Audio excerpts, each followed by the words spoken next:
Jalen Williams. All right, so OKC just confirmed. Was that last night? Yeah, last night or earlier today that Jalen Williams was going to return back tonight, and he did against Philly after missing 6 weeks with a hamstring injury.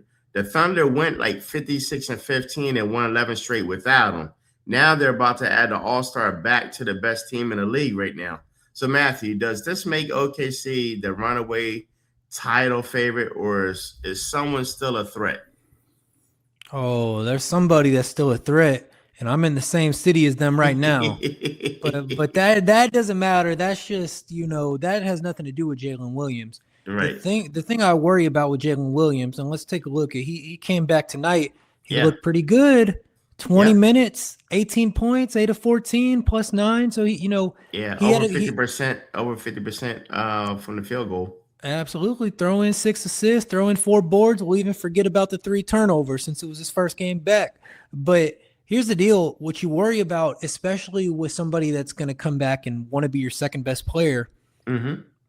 you worry about how it disrupts the team chemistry, because OKC without him is far and away the best team in the league. I think my Spurs are going to give them some trouble.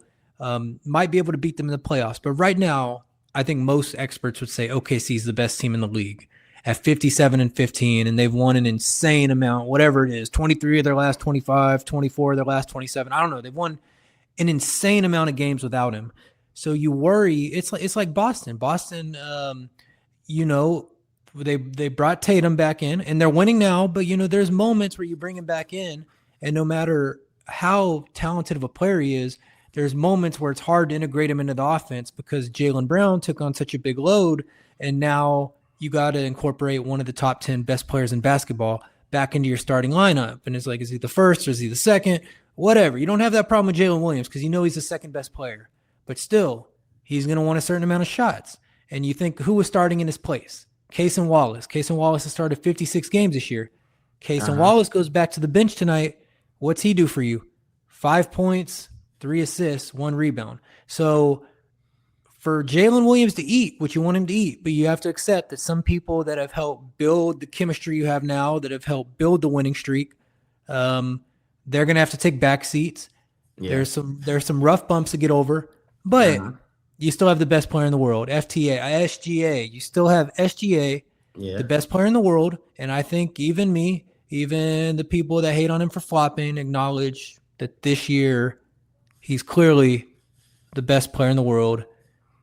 Jokic, I think, is the sure second, and then you get in Wemby and Doncic territory. But it's easy because you have SGA that he can take on more, and you can help integrate Jalen Williams into the offense.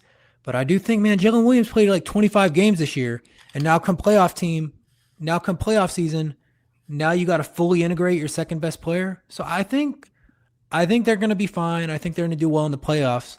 But I do think, this is my prediction, before the regular season's over, with Jalen in the lineup, they'll have a little bit of a losing streak.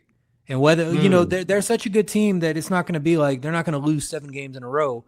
But I think they'll have a stretch where they go like 3-3, 3-4 as they integrate him back into the offense. And then Right. they'll probably catch fire again come Because playoff that's time. because that's what I was going to ask you, Matthew. Right. So because on paper, right, this is like nasty having them back in that lineup. Like you're taking the number one team and basically adding a 20 points per game secondary creator who defends, he cuts, he lets shots stay in that surgical closer mode. The only question for me is, like you said, the hamstring risk, and like you said, the chemistry. So it's like, do they do they ramp do they ramp him up slow and keep that machine humming, or risk retweaking it right before the playoffs? I think you do. I think you do it slowly because I think you try to give him too much at once. You risk re-injuring him, and you risk messing up the chemistry. Because right now you're like, okay, Jalen, get your minutes back. All right, Case and Wallace, we're scaling you back. Jalen's a lot better than you, whatever. But still, you were building something, so you ramp down what you had. You ramp up Jalen. You do like what you did tonight. And, you play him 20 minutes. Maybe tomorrow you play him 22. The next day you play him 24. And eventually, obviously, he's going to be a 30-minute, 35-minute per game guy in the playoffs, but you ramp him up slowly. But maybe what we're saying, maybe it doesn't matter at all, because for all the talk about chemistry, whatever, I mean, they whooped the Sixers tonight by 20. None of their players really had to play 30 minutes. Right. So maybe the solution is just, having SGA on your team and then having a bunch of role players that know their role, stars in their role, because, role player is a little unfair. I mean, Chet Holmgren was the second pick in the draft. Jalen Williams on some teams could be the best player on the team. Right. Perhaps. Caruso was considered like the ultimate role player. So, I mean, Right. they got guys that are going to fill their role. But take it easy with Jalen. Take it easy. 21, 22, 24. But I see a couple losses in their future before they get it all together. I think they're going to give San Antonio. So is that because of load management, or are they just going to hit a brick wall? I think there's a lot of pressure to be the best team in the league all season. Then I think it's hard to reintegrate your second best player on the team that's only played like a quarter of the season. So I think there might be some growing pains as they integrate the new lineup. But I mean, it seems like a stupid prediction right now because they just beat an Eastern Conference playoff team by 20 tonight. Of course, that team was missing all their players. Damn, like nobody's playing for the Sixers these days. I don't see Joel Embiid. I don't see Tyrese Maxey. I don't see Paul George. I just see VJ Edgecombe going for 35. Good for you, young man. But where's your helpers at, VJ? Where they at, VJ? He's alone on that team. So we know Joel was hurt last week. I forgot what happened to Maxey.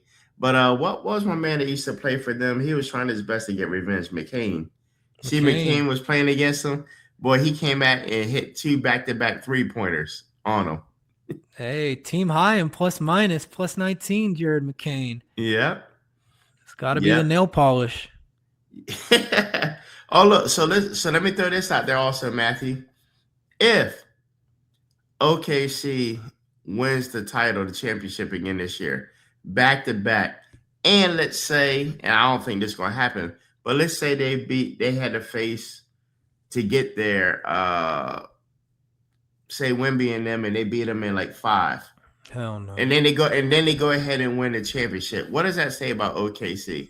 It says you're dreaming. If you think they've beaten Wemby and the Spurs in 5. Wemby and the Spurs, they put belt ass on them multiple times this year. Got a 3-1 record on them. Even take out the game where OKC starters in play, 2-1 record. I mean, the Spurs have looked pretty strong against OKC. Why do you think the Spurs aren't in first place right now? Well, I mean, OKC is winning a lot. OKC is the team to beat. That's you gotta beat the man to be the man. And OKC, it's just that the Spurs have won like 23 of their last 25.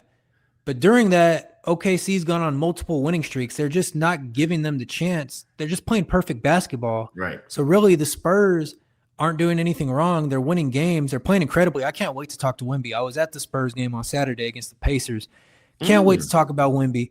But OKC's just not giving them a chance. There's no slippage from that team. Right. But you wonder if you're the Spurs, if this is your opportunity to try to get some games on them right before the playoffs as they try to reintegrate their second best player into the lineup. Because didn't some of them get ejected the other day for a brawl or a fight they got into? Who was that OKC got into? Hey, man. They were getting a fight with somebody. It wasn't nobody they really needed, And a lot of that's just noise now because it's like all these guys say. None of these guys are really trying to fight. But Matthew, we talked about this about a month ago, right? Even though we know they're not trying to fight. What's up with all the extra pushing and shoving and in the face chirping and all that? I'm not saying that it didn't go on before, but it seemed like it's just extra now. Like every game, come on now. Come on, they just they want something cool to post on Instagram that night. They want to put a picture of themselves mean mugging on Instagram that night.